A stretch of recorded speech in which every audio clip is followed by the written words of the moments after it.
What's up, guys? Welcome back to the channel, and today we're talking about the pros and cons of every fighter winning and losing on the main card of UFC 323. And I'll be giving you my official predictions for each matchup. This card is stacked with big names, and to make it even better, this is officially the last pay-per-view of the UFC before we move over to Paramount Plus. No more $80 pay-per-view price tag, baby. No more eating shitty wings at Buffalo Wild Wings. No more forceful bar hopping to watch pay-per-views. I finally get to watch whatever and whenever I want from the comfort of my phone. I'm stoked. For all the day ones, you know that my first video looked forward to this moment, the Paramount Plus move. But enough of that. Let's get on to the fight. We're kicking things off with the light heavyweight division. Jan Blachowicz versus Bogdan Guskov.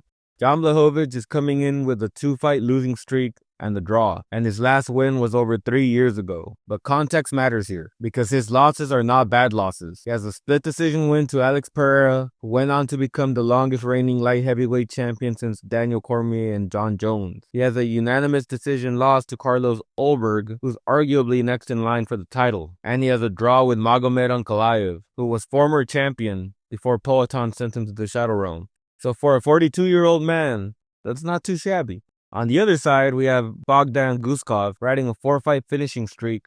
The guy has dynamite in both hands, but the grappling is a bit questionable. If Jan Blachowicz loses, I think this is it. There's nothing left to prove. He beat Dominic Reyes when many thought Reyes beat John Jones. He became champion. The next thing to go will eventually be the chin. And I don't want to see Jan get brutally KO'd just because he stayed too long. So retirement makes sense. If Guskov wins, sky is the limit. Top 5 ranking, one more fight away from a title shot. And with all that being said, I'm going with Jan Blachowicz by decision. Guskov is powerful, but he's fluky. He'll lose 80% of the fight and find the finish. Against Jan's strength, experience, and top control, I don't think that's happening. Jan is going to use his wrestling and get a decision. Next up, we got Henry Cejudo returning against Payton Talbott. Before making this video, I saw that Cejudo confirmed this will be his retirement fight. And honestly, I think it's for the best. Because even if he wins, it's a long climb back to the title. And to go through the training camps while having all this other stuff happening on the side, I'm sure it's a hassle. He did, however, say he would return for one more fight, but I'll get to that later on. Cejudo retiring this time around is such a bummer, because it would have meant much more if he didn't retire the first time after beating Cruz.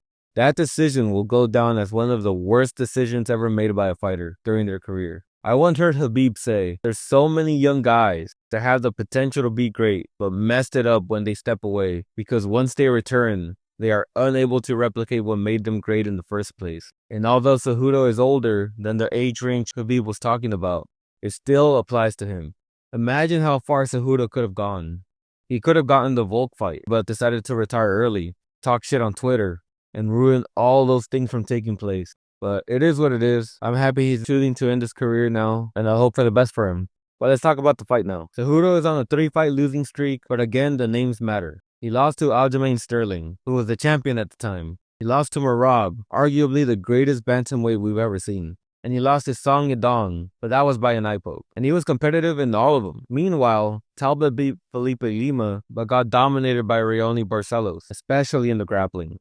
If Talbott wins, it's a huge name on his resume. He jumps into the top 10, opens the door to fights with Cheeto, Yadong, Figgy, Mario Bautista. It's a massive chance for him. As for my prediction, I have Henry Cejudo by decision. Barcelos manhandled Talbott in the grappling, so Henry definitely will. Talbott just doesn't have the defensive wrestling to keep Henry off of him.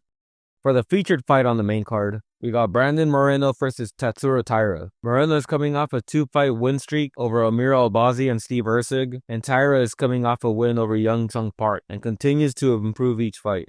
Flyweight moves quickly. These guys fight often, so wins and losses don't really derail their careers as much as they would in other divisions. But if Moreno wins, he can arguably be next in line for the title, but that's only if Pantoja beats Van, because if Van wins, those two will rematch, guaranteed. If Taira wins, I believe he'll need at least one more win, but who knows, they might give him the title shot anyway. I'm going with Brandon Moreno by decision. Taira is talented, but Moreno has dealt with better strikers, better grapplers, and more dangerous finishers. Moreno's jab, volume, volume, defense, and championship experience will be the difference. He'll keep the fight on the feet and win rounds by outboxing Taira. Taira has good grappling, but let's not forget, Moreno submitted Davison Figueiredo. And even though Taira's striking has improved, it won't be enough for Moreno. But if Moreno loses, I believe he should fight Henry Cejudo, because that's the fight Cejudo wants to have if he could have one more.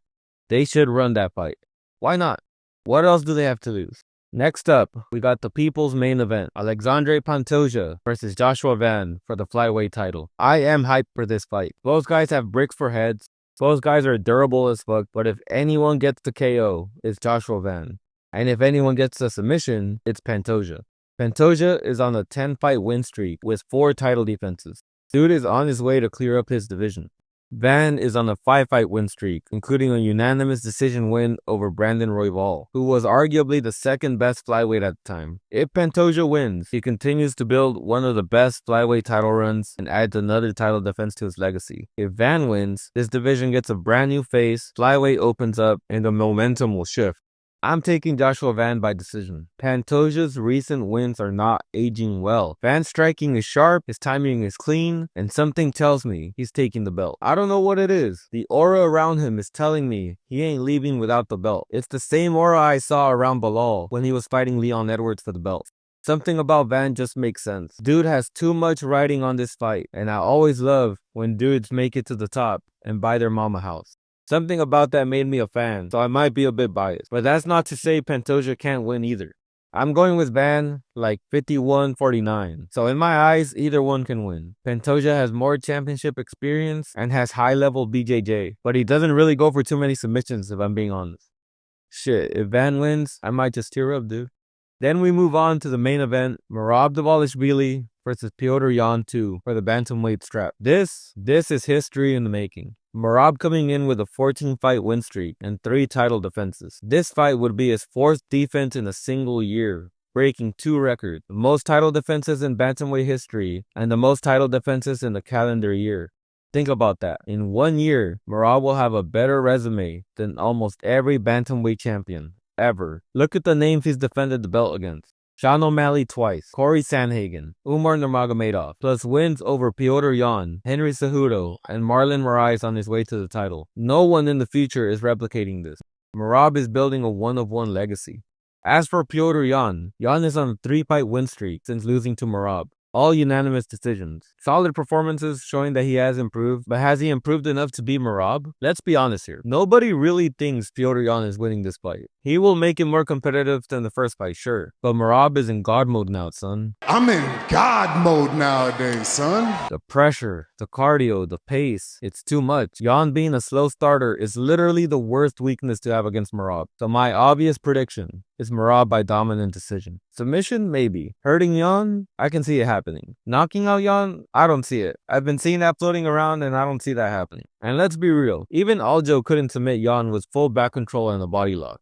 I don't think Merab's going to be able to submit him either. But this will be a clear dominant decision win for Merab again. I know I have all my picks winning by decision, but I just don't see anyone finishing in this main card. Hopefully I'm wrong, but I just don't see it. And that concludes my full breakdown for the main card of UFC 323, the final pay-per-view before we move into the Paramount Plus era. Let me know your predictions below. Does Joshua Van start the new era? And does Merab cement himself as the Bantamweight GOAT? Drop your thoughts in the comments. Follow me on all socials down in the description. I am the Beever MMA, and I'll catch you in the next one.